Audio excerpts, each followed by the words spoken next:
Le but recherché, comme on l'a dit dès le début, et en tout cas dès le commencement du mouvement, c'était de peser sur l'économie de manière à ce que les grands patrons du capital de ce pays aillent aussi toquer sur l'épaule de ce gouvernement qui a refusé de nous entendre. Les cheminots ont inscrit massivement dans la grève depuis le 7, de manière reconductible. Depuis le 16, on a séquencé de manière aussi à pouvoir s'inscrire dans le temps. Donc on fait 2 jours, 3 jours, des temps forts par semaine. Sur ces jours-là, on appelle à des journées gare morte, comme c'est fait dans le port par les camarades de l'énergie, par la pétro, par les ducs, par toutes les industries, en tout cas par tous ceux qui luttent. Et au-delà de ces dates-là, évidemment qu'on n'a jamais un plan de transport à 100%.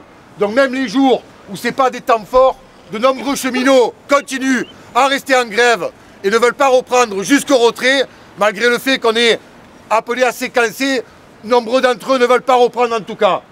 Ce qui fait qu'on a un plan de transport qui est complètement à la ramasse, et ce, depuis le 7 mars. Donc évidemment, on remercie tout le monde de venir.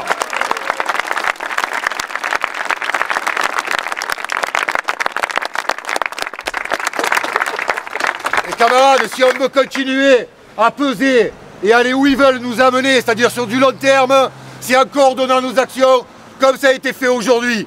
Et au nom de l'ensemble des cheminots, évidemment, on félicite la grande CGT de l'Union départementale et des syndicats présents ici pour la lutte qu'on mène, qui est une lutte exemplaire.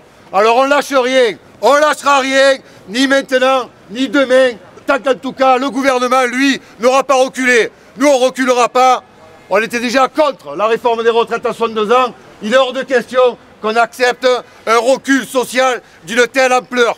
Alors on continue, on lâche rien et vive la lutte!